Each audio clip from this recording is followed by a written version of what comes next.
تاریخ میں ملتا ہے کہ ایک دن یہ ہوا تھا کہ ابو جہل کو صفا کے قریب رسول اللہ کے سامنے آیا اور اس نے نازیبا الفاظ کہے، آپ کی شان میں گستاخی کی.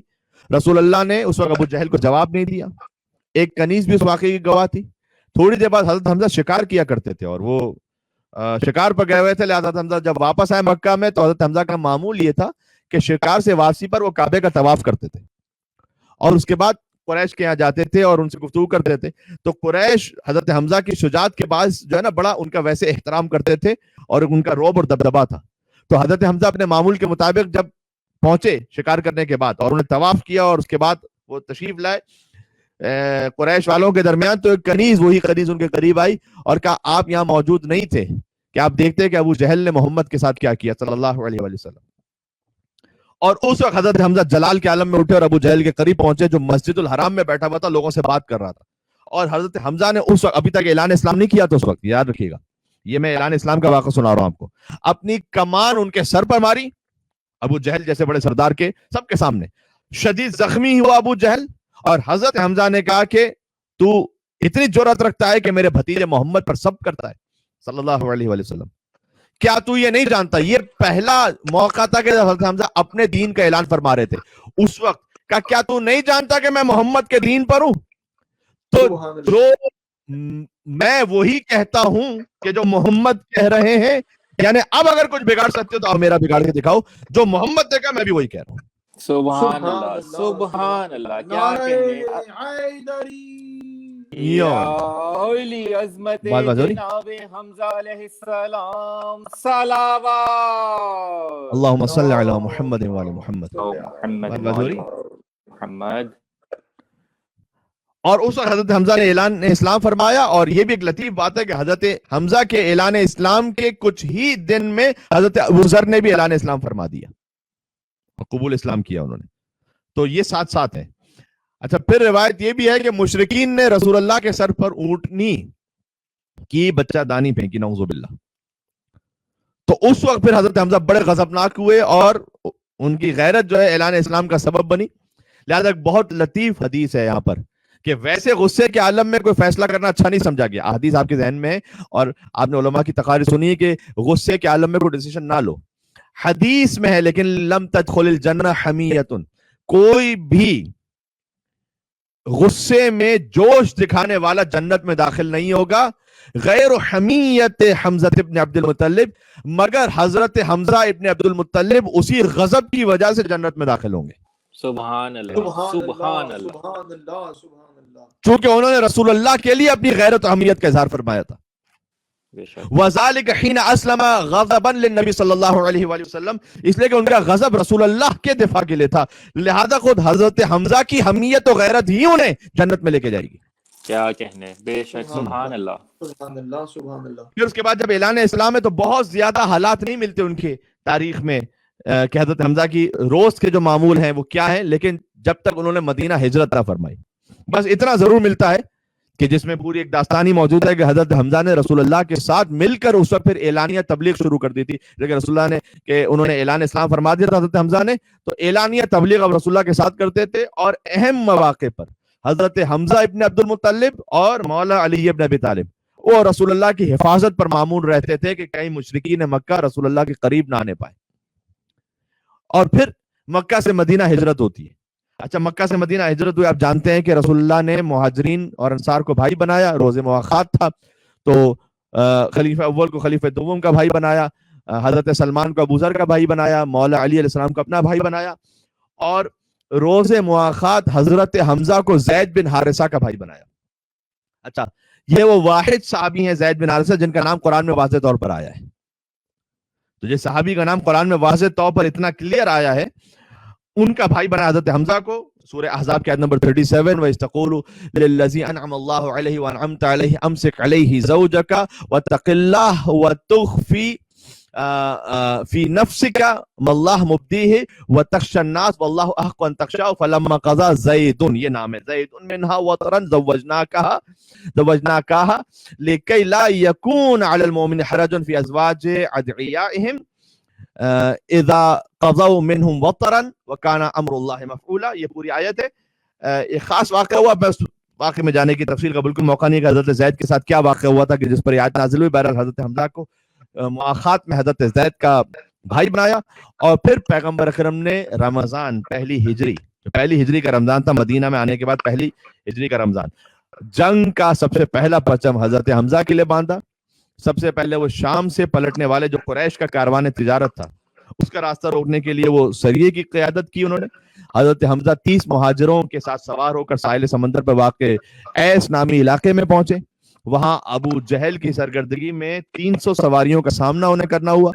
پھر مجدی بن عمر نامی شخص نے دونوں فریقین کے درمیان امن کا معاہدہ کروا دیا اور کوئی جھڑپ نہیں ہوئی اور فریقین جو ہے وہ جنگ کیے بغیر واپس آ گئے. پھر حضرت حمزہ مختلف غزوات میں جو کم معروف ہیں جیسے غزوہ ابوا ہے، غزوہ ذوالعشیرہ ہے، غزوہ بنی قینقاع ہے، اس میں رسول اللہ کے لشکر کے علمدار رہے. اور پھر غزوہ بدر میں تو سبھی جانتے ہیں کہ حمزہ سپاہ اسلام کے صف اول میں تعینات ہیں. حضرت حمزہ ہیں، علی بن ابی طالب ہیں، عبیدہ بن حارث ہیں، جو تین وہ افراد کے جو رسول اللہ نے بعد میں بھیجے تھے. پہلے تو کچھ عام لڑنے والوں کو بھیجا انصار میں سے، اس کے بعد مشرکین مکہ نے، قریش والوں نے کہا کہ ہمارا ایک مقام اسٹیٹس ہے، ہم ان سے نہیں لڑیں گے، تم کسی ایسے کو بھیجو کہ جو نسب میں اعلیٰ ہو. اور پھر حضرت حمزہ، علی اور عبیدہ بن حارث، یہ ایک حضور کے چچا یعنی حضرت حمزہ اور دو حضور کے چچا کے بیٹے ہیں علی اور عبیدہ. میں جلدی جلدی پڑھوں تاریخ تاکہ یہ باتیں کچھ پتہ بھی ہیں مومنین کو آ جائیں تسلسل میں. پھر حضرت حمزہ نے ہندا کے باب عتبہ کو واصل جہنم کیا. اس کا تعلق بنتا ہے ان کی شہادت سے. حضرت حمزہ نے ہندا کے باب عتبہ کو واصل جہنم کیا. ہندا کا باپ، بھائی اور چچا تینوں بدر میں مارے گئے علی اور حمزہ کی تلواروں سے. سبحان اللہ سبحان اللہ. لہٰذا ہندا نے نظر مانی تھی کہ وہ حضرت حمزہ کا کلیجہ چبائے گی اور اس نے وحشی غلام سے کہا تھا کہ یا علی کو قتل کرو یا حمزہ کو، تو تجھے انعام و اکرام بھی دوں گی اور بعض تاریخوں کے مطابق یہ کہ اپنے آپ سے مقاربت بھی دوں گی. بس اتنا میں کہہ سکتا ہوں، اس سے آگے نہیں کہہ سکتا. اس وحشی نے ابتدا میں غزوہ احد میں مولا علی کے قتل کا ارادہ کیا لیکن میدان میں ہمت نہیں ہو سکی کہ وہ علی پر نیزہ چلائے.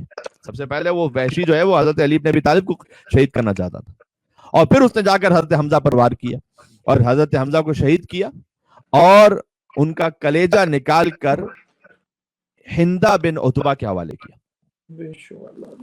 ہندا نے اپنا لباس اور زیور جو ہے وحشی کو دے دیا بطور تحفہ اور وعدہ کیا کہ مکہ پہنچ جا پھر تجھے 10,000 دینار اور انعام بھی دوں گی. اور پھر ہندا حضرت حمزہ کے لاشے کے قریب آئی اور بدن کا مسئلہ کرنا شروع کیا اور ان کے اعضائے جسمانی سے ہار بنائے، کنگن بنائے، بالیاں بنائی، حتیٰ کہ پازیب بھی بنائی حضرت حمزہ کے اعضائے بدن سے. یہ کتاب المغازی کی جلد نمبر 1 صفحہ نمبر 285 پر لکھا ہوا، وہاں سے آپ خدمت میں عرض کر رہا ہوں کہ کنگن بنائے، بالیاں بنائی، پازیب بنائی اور ان کو اپنے ساتھ مکہ لے کر گئی وہ. اور جب اس نے مسلح کر دیا حضرت حمزہ کے لاشے کو تو پھر معاویہ بن مغیرہ اور ابو سفیان نے دوبارہ آ کر حضرت حمزہ کے بدن کو مسلح کیا اور ان کا جو لاشا تھا اس پر پھر سے ضربے لگائیں. ویسے ہی نہیں کہ امام سجاد علیہ السلام دربار شام میں حضرت حمزہ پر ناز کرتے تھے. سبحان اللہ سبحان اللہ. ایسے ہی نہیں. بے شک بے شک. امام سجاد دربار شام میں کہتے ہیں کہ فضلنا، اللہ سبحانہ و تعالیٰ نے ہمیں فضیلت عطا کی ہمارے خانوادے کو بأن النبی المختار محمدن منا، محمد مصطفیٰ صلی اللہ علیہ وسلم نبی مختار ہم میں سے، ومن صدیق اکبر علی بن ابی طالب ہم میں سے، ومن الطیار جعفر الطیار ہم میں سے، ومن اسد اللہ، اور اللہ کے شیر و اسد و رسول ہی اور رسول اللہ کے شیر حضرت حمزہ ہم میں سے. ان ہستیوں کے ساتھ رسول اللہ، مولا علی، جعفر طیار کے ساتھ حضرت حمزہ کا نام لیا امام سجاد علیہ السلام نے دربار یزید میں اور یاد کیا. سبحان اللہ سبحان اللہ. اور پھر حضرت حمزہ احد کے پہلے شہید ہیں کہ جن کی نماز جنازہ رسول اللہ نے پڑھائی اور بعد ازاں پھر کیا ہوا کہ شہداء کو باری باری لایا گیا تو حضرت حمزہ پر تو ایک الگ سے نماز جنازہ پڑھی. پھر ہر شہید کے لاشے کو حمزہ کے قریب رکھا جاتا تھا اور رسول اللہ ان شہداء کے ساتھ حضرت حمزہ کی نماز جنازہ بار بار پڑھتے تھے. سبحان اللہ سبحان اللہ، کیا کہتے ہیں، اللہ اکبر. یعنی تاریخ میں لکھا ہوا ہے کہ 70 مرتبہ حضرت حمزہ کی نماز جنازہ پڑھی گئی مستقل طور پر اور دیگر شہداء کے ساتھ ملا کر. سبحان اللہ 70 مرتبہ جس شہید پر رسول اللہ نے نماز جنازہ پڑھی وہ حضرت حمزہ ہے. واہ، سبحان اللہ. سبحان اللہ. مشرکین نے ان کے بدن کو رہنا کر دیا تھا، لہذا حضرت صفیہ جو حضور کی پھوپھی ہیں اور حضرت حمزہ کی خواہر ہیں، بڑے حالات ملتے ہیں. سید الشہداء چونکہ لقب بھی ہے نا، امام حسین ہائے ہائے ہائے ہائے، لاش ابا عبداللہ الحسین بھی پامال ہوا تھا، لاش حضرت حمزہ بھی مسلح ہوا تھا، چاک چاک ہوا تھا. ہائے ہائے، حضرت حمزہ کی لاشوں پر ان کی بہن آئی. یہ حضرت صفیہ وہی ہیں کہ جن کی قبر جنت البقیع میں ہے اور وہ مسمار ہے. حضرت صفیہ جو کپڑا لائی تھیں اس کپڑے میں حضرت حمزہ کو دفن کیا گیا. یعنی یہاں پر بہن کو کم از کم اتنی مہلت مل گئی کہ کفن دے دیں اپنے بھائی کو.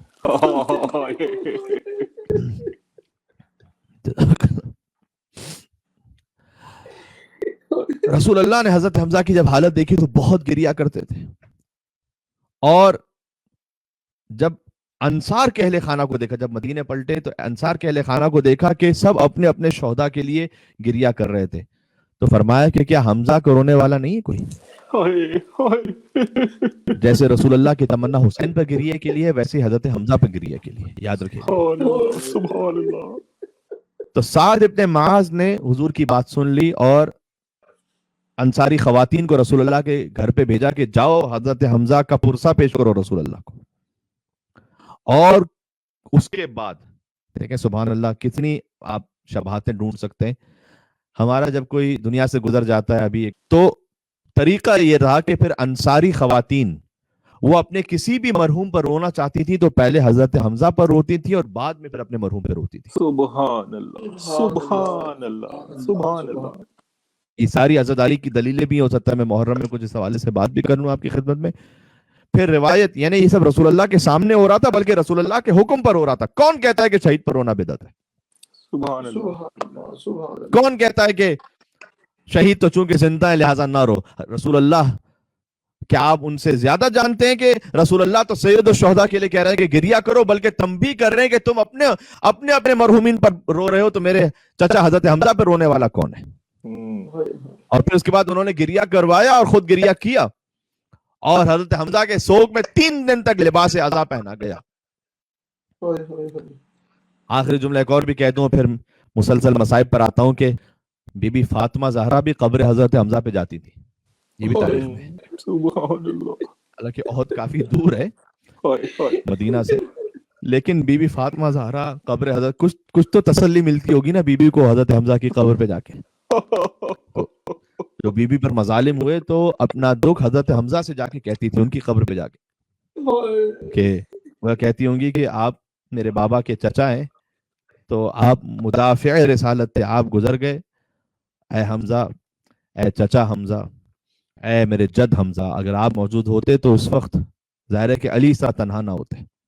بلکہ ایک حدیث ہے کہ اگر حدیث سنا رہا ہوں، حضرت حمزہ اور حضرت جعفر طیار جن کی شہادتیں پہلے ہی ہو چکی تھیں، اگر یہ 2 ہستیاں فقط علی ابن ابی طالب کے ساتھ ہوتی نا تو حق کے فاطمہ اور حق کے علی غصب نہ کیا جاتا. یہ حدیث موجود ہے. یعنی ساری امت ایک طرف اور فقط حضرت حمزہ اور حضرت جعفر طیار ایک طرف. جرأت نہ ہوتی کسی کی کہ وہ حق علی ابن ابی طالب غصب کر لے. حضرت حمزہ کی قبر پہ جاتی تھی بی بی فاطمہ اور آپ نے قبر کے گرد جناب پتھر رکھ کر ایک نشان لگایا تھا وہاں پر، اور حضرت حمزہ کی خاک کی قبر سے ایک تسبیح بنائی تھی بی بی فاطمہ نے. سبحان اللہ. یہ سید الشہداء کی قبر سے تسبیح بنانا یہ سنت فاطمہ زہرا سلام اللہ علیہ. سبحان اللہ سبحان اللہ. آج ہم حسین کی قبر مطہر سے یا اس کے اطراف میں جو خاک موجود ہے خاک شفا سے تسبیح بناتے ہیں. بی بی فاطمہ سلام اللہ علیہ نے حضرت حمزہ کی قبر سے تسبیح بنائی تھی. بات واضح ہو رہی ہے. بس عزیزوں پہلے آپ گریا کر چکے ہیں، ایک آمادہ ہیں، میں چند جملے عرض کرنا چاہتا ہوں. بہرحال پھر سے آن لائن مجلس کا ایک سلسلہ ہے، دل تھوڑا سا ٹوٹا ہوا ہے اور ایک تھوڑی سی غربت کا احساس پھر سے ہو رہا ہے، لیکن حسین کا جو غم ہے نا بس وہی سہارا رہتا ہے. اور جب غربت میں بیٹھے ہوتے ہیں تو امام حسین کے غم میں مزید گریے کی کیفیت طاری ہو جاتی ہے کہ ہم یہ سوچتے ہیں کہ ہم چند دنوں کے لیے، چند لمحوں کے لیے اپنے گھر میں محصور ہو جاتے ہیں تو ایک عجیب سی بے چینی کا احساس ہوتا ہے. سلام ابا عبداللہ الحسین علیہ السلام پر، جنہوں ان کے گھر پہ رہنے نہیں دیا گیا تھا، مدینہ سے باہر نکال دیا گیا. حسین کو مکہ چھوڑنا پڑ گیا خانہ خدا کی حرمت کی خاطر. اور پھر حسین کے خیموں کو کہاں رکھا گیا؟ خیموں کو جلا دیا گیا. اہل بیت کے گھروں پر عجیب مصیبت ہے کہ دشمن وہ، اب میں کہنا چاہتا ہوں جملہ، وہ کمظرف کہ جنہوں نے میدان جنگ میں کبھی کسی دشمن اسلام کو نہیں مارا، انہوں نے آ کر محمد اور علی اور حسین کی بیٹیوں کو مارا.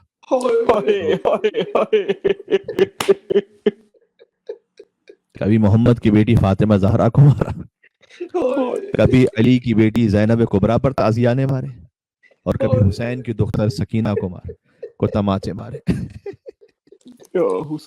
بس عزیزوں، حضرت حمزہ سید الشہداء کا لاشا جب مسلح ہو چکا تھا تو آخری جملہ عرض کرتا ہوں کہ ان کی بہن، انہیں خبر ہوئی کہ میرے بھائی کو قتل کر دیا گیا. میں نے علماء سے، خطبہ سے جو جملہ سنا آپ کی خدمت میں عرض کرتا ہوں. تو حضرت صفیہ پہنچی، اور چونکہ احد کافی دور ہے مدینہ سے، تو انہوں نے کہا کہ میں اپنے بھائی کا آخری دیدار کروں گی. ایسے واقعات بڑے دردناک ہوتے ہیں. میں نے سنا تھا کہ ایران عراق جنگ کے دوران جب ایک شہید کا لاشا آیا تھا تو بہرحال ایک خاتون تھی، اپنے بہن تھی، اپنے بھائی کا لاشا دیکھنا چاہتی تھی. وہ بار بار آگے بڑھتی تھی لیکن اس کو لاشا دکھاتے نہیں تھے. تو کسی نے کہا کہ اس کو لاشا دکھا دو، کیا فرق پڑتا ہے، ایک بہن ہے، آخر وقت میں اپنے بھائی کا ایک لاشا دیکھ لے گی. کہا نہیں، اس کے بھائی کی لاش پر سر موجود نہیں ہے، اس لیے ہم نہیں دکھا سکتے. یہ احترام ہے خار کا. سلام خواہر حسین ابن علی، بی بی زینب سلام اللہ علیہ، آپ پر ہمارے ہزاروں سلام ہو. جو کسی بہن نے نہیں دیکھا مصائب کا منظر، وہ حسین کی بہن سیدہ زینب بنت فاطمہ زہرا سلام اللہ علیہ نے دیکھا. حضرت صفیہ آ رہی تھی تو حضور نے کہا کچھ لوگوں سے کہ روک لو، حضرت صفیہ کو روک لو، یعنی اپنی پھوپھی کے لیے وہ کہہ رہے تھے، حضرت حمزہ کی خواہر کے لیے، کہ وہ نہ دیکھنے پائیں بھائی کا لاشا. تو وہ قریب آتی گئیں، قریب آتی گئیں. تو جب وہ بہت قریب آ گئیں اور حضور کہتے تھے کہ کوئی چادر ہے وہاں پر، اب بھرے میدان میں چادر کہاں سے ملتی کہ حضرت حمزہ کے لاشے پر ڈال دی جائے. تو میں نے اپنے استاد محترم سے جملہ سنا کہ جب حضرت صفیہ بہت قریب آ گئی نا حمزہ ابن عبد المطلب کے لاشے پر، تو حضور نے فوراً اپنی ابا اتاری اور حضرت حمزہ کے لاشے پہ ڈال دی تاکہ بہن کی نگاہ بھائی کے لاشے میں نہ پڑنے پائے. اس لیے کہ جگر چاک ہو چکا تھا، لاش مسلح ہو چکی تھی، لاش پر بہت ساری ضربیں تھیں، نیزوں سے، تلواروں سے. حضرت حمزہ پر بعد میں بھی وار کر کے ان کا لاشا کٹا ہوا تھا. لہذا حضور نہیں چاہتے تھے کہ کسی بہن کی نگاہ بھائی کے ایسے لاشے پر پڑے. تو وہ بہت قریب پہنچ گئے تو حضور نے فوراً سے اپنی ابا اتاری اور حضرت حمزہ کے لاشے پہ ڈال دی. اور حضور نے محفوظ کر لیا کہ حضرت صفیہ براہ راست حضرت حمزہ کے لاشے کو نہ دیکھیں. اور پھر حضرت صفیہ اپنے ساتھ ایک کپڑا لائی تھی، اسی کپڑے ہی کا کفن بنا کر حضور نے حضرت حمزہ کو دیا. لا یومک یومک یا ابا عبداللہ. اے آقا حسین، جیسے آپ کی مظلومیت کا دن تھا ویسے کسی کا دن نہیں تھا. حضرت حمزہ سید الشہداء ہیں لیکن ان کے لاش کے لیے کفن کا اہتمام بھی ہوا اور بہن نے وہ منظر نہیں دیکھا، اس لیے کہ حضور نے اہتمام فرما دیا. سلام دختر علی ابن ابی طالب، خار حسین دل زینبیہ سے فریاد کرتی رہی، اما فیکم مسلم، کیا تم میں کوئی مسلمان نہیں ہے کہ جو حسین کی لاش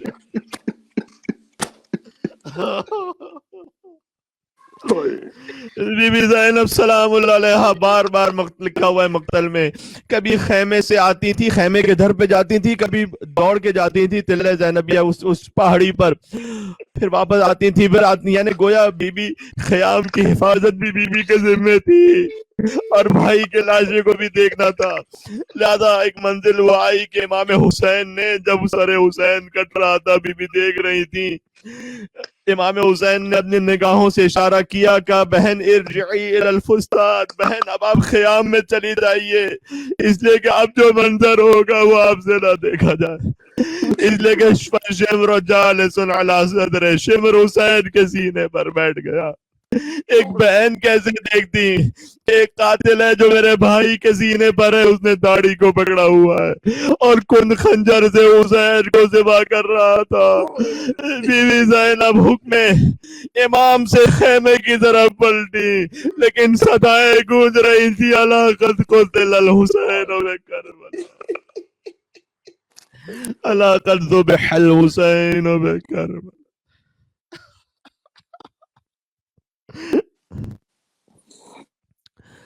وَسَيَعْلَمُ الَّذِينَ ظَلَمُوا عَلَى مُحَمَّدٍ أَيَّ مُنْقَلَبٍ يَنْقَلِبُونَ السلام علیک یا ابا عبداللہ سید الشہداء ابا عبداللہ الحسین علیہ السلام۔ اے بی بی فاطمہ، آپ جاتی تھی حضرت حمزہ کی قبر پر، لیکن جب بی بی زینب آئی حسین کی قبر پر تو کیا عالم تھا، کہہ رہی تھی اے بھیا آپ کی امانت میں شام کے زندان میں چھوڑ کے آ السلام علی الحسین وعلی علی ابن الحسین وعلى أولاد الحسين وعلى أصحاب الحسين۔ پروردگار اس ذکر کو قبول فرما لے، کوئی غم نہ عطا فرما سوائے غم ابا عبداللہ الحسین علیہ السلام کے، حاجات پوری فرما، مولا کے ظہور میں تعجیل فرما، اور اس وقت لاک ڈاؤن کے پھر سے حالات ہیں، مومنین کے لیے خیر و عافیت عطا فرما، رزق میں وسعت عطا فرما، اور حضرت حجت کے ظہور پر نور میں تعجیل فرما۔ ربنا تقبل منا انك انت السميع العليم بجاء محمد وآلہ الطیبین الطاہرین، اللهم صل علی محمد وآل محمد وعجل فرجہ۔